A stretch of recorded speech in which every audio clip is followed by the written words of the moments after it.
bonjour et bienvenue sur Médian TV. La 10e édition du Raid solidaire féminin Sahraouia se poursuit jusqu'à ce 10 février dans les provinces du sud du Maroc, notamment Dakhla.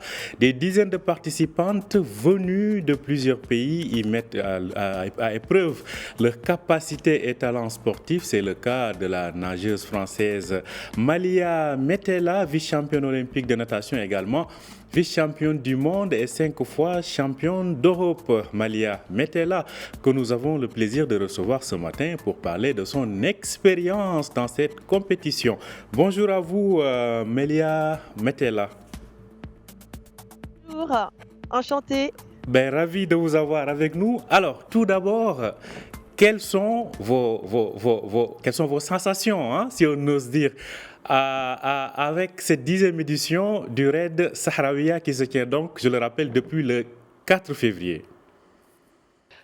Superbe, étonnée parce que moi c'est ma première participation et c'est génial. On fait vraiment du multisport, on fait de la randonnée, je vais dire plutôt du trail d'orientation, on fait, du VTT d'orientation, on fait du canoë, on fait du rappel. C'est vraiment du multisport. On fait pas de natation, mais c'est génial parce qu'on rencontre des femmes fantastiques et je découvre cette belle province de Dakhla.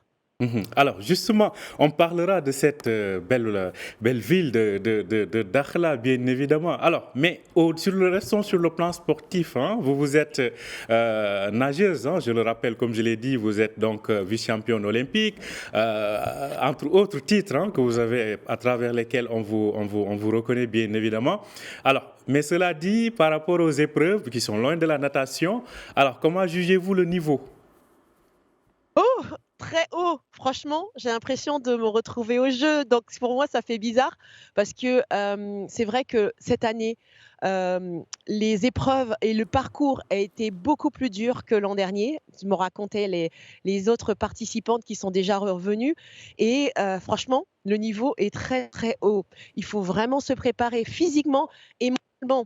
C'est aussi ça qui est important. On a l'impression de se préparer pour une très grande compétition. Il y a des femmes qui viennent partout dans le monde et si vous n'êtes pas prêt mentalement et physiquement, ça peut devenir très, très dur pour beaucoup de femmes et moi, bah, je me suis préparée quand même un peu, sachant que je ne suis pas dans mon élément qui est l'eau. Là, il faut vraiment courir, là, il faut faire du VTT, passer les dunes. Niveau physique, il faut vraiment tenir parce qu'on n'a pas loin de des fois 30 à 40 kilomètres par jour à faire dans différentes épreuves. Donc oui, le niveau est quand même très haut. Le niveau est très haut. Alors, la France est représentée par 11 groupes, quand même, c'est inédit. Alors, comment jugez-vous la participation de vos compatriotes? Ah, très bien!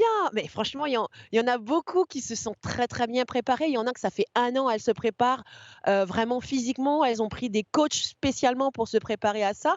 C'est vrai qu'on se retrouve dans des on va dire, dans des disciplines qu'on n'a pas l'habitude de se retrouver, dans des raids. Le canoë où on part jusqu'au lagon du Dragon, où il faut savoir, pagayer en équipe. Ensuite, c'est du VTT. Il faut savoir, vraiment, pédaler en équipe, l'une derrière l'autre et non l'une à côté de l'autre. Franchement, il y en a beaucoup qu'elles viennent de France ou du Maroc.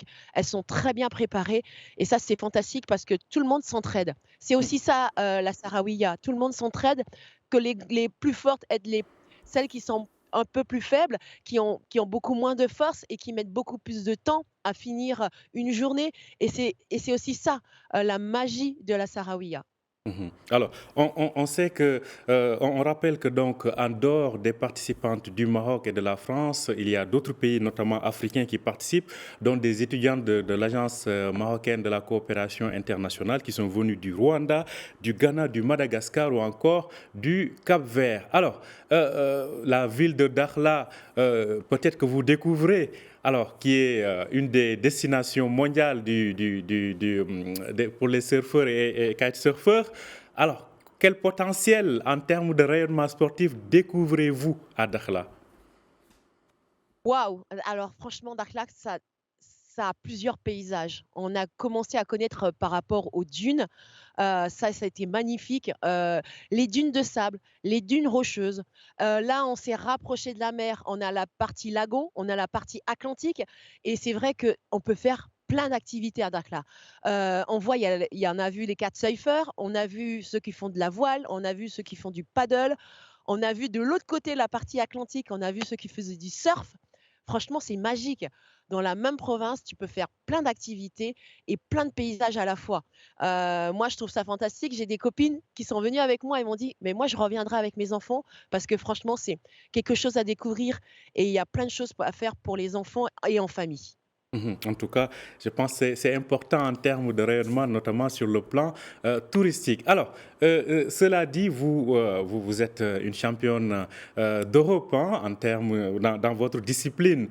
Quel potentiel voyez-vous pour encourager le sport au féminin, notamment dans des disciplines qui peut-être sont plutôt connues pour être masculines? Quel défi les dames ont à relever à travers ces disciplines qui sont aujourd'hui disputées dans cette 10e édition de la Sahrawiya? Bah, il faut dire, il y a beaucoup d'hommes qui sont venus nous en parler et ils ont dit: «Mais en fait, ce que vous avez fait, nous, on n'est pas capable de le faire». Il y a les femmes, elles sont là. Il faut savoir que les femmes, elles sont beaucoup plus fortes que les hommes mentalement et elles se dépassent physiquement. Elles savent que ça va être dur physiquement, mais elles y vont, elles s'arrachent, elles y vont en binôme, elles y vont à plusieurs et elles s'entraident. Je pense que le mental de la femme est beaucoup plus fort. C'est ce qui fait qu'elle arrive à se découvrir, elle arrive à passer au-delà des barrières et c'est ce qui fait aussi la Sahraouia. Il faut savoir que on arrête de mettre des barrières en se disant: «Les femmes sont capables de faire tel sport et les hommes tel sport». Non, elles sont capables de tout. Malheureusement, on entend souvent, elles sont là, en cuisine, elles sont là pour les enfants. Non, elles sont capables de faire plein de choses et de s'occuper d'elles-mêmes, en se dépassant, en faisant du sport. Je le donnerais comme conseil, surtout, de le faire avec des amis. C'est ce qui encourage beaucoup plus. Penser à elles, à leur corps, à leur santé.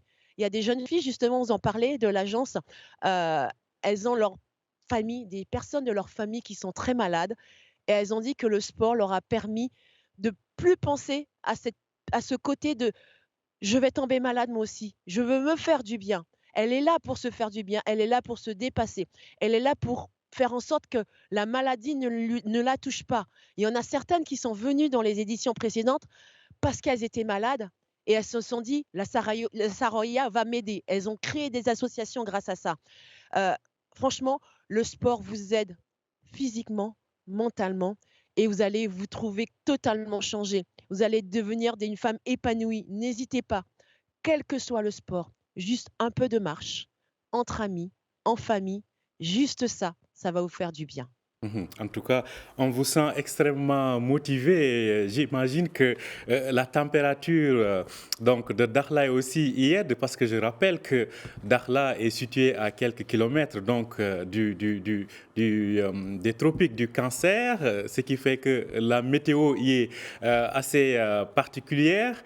Dakhla est une ville assez douce. Justement, vous qui venez d'Europe, quelle différence sentez-vous à travers ce potentiel que vous découvrez à Dakhla? C'est vrai, il y a pas seulement les paysages, il y a la météo qui joue beaucoup. Il y en a qui nous ont dit qu'il avait plu à certains moments, dans les anciennes éditions et c'est aussi ça, le côté température. Certes, il fait un peu frais le matin, mais on s'habitue. Mais on se dit que nous, on vient de métropole. Nous, il fait froid chez nous. En ce moment, il fait 7, 8, 8 degrés. Alors que là, à Dakhla, le matin, oui, il peut faire 12, 13 degrés mais on sont bien. On est là pour se dépasser, pour faire du sport, mais vraiment la température, le climat à Dakhla nous fait du bien. Le soleil l'après-midi, il fait 24 degrés. Donc on s'habitue, on enlève vite les vestes, on profite du soleil et on se dépasse au niveau sportif. En tout cas, c'est passionnant. Alors, parlons justement de cet engagement féminin. On voit que cette compétition en est à sa 10e édition. On voit la touche féminine.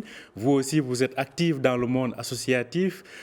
Comment ces associations aujourd'hui peuvent davantage accélérer cette démocratisation de ces sports, entre guillemets, masculins vers la gente féminine? Ben, en fait, pour expliquer, pour la Sahraouia, Leïla, elle a fait quelque chose de magique. Elle a fait en sorte que chaque binôme soutienne une association. Et on les a entendus depuis 3 jours. Tout le monde a présenté son association. Et c'est des choses qui tiennent beaucoup à cœur de chacune des participantes.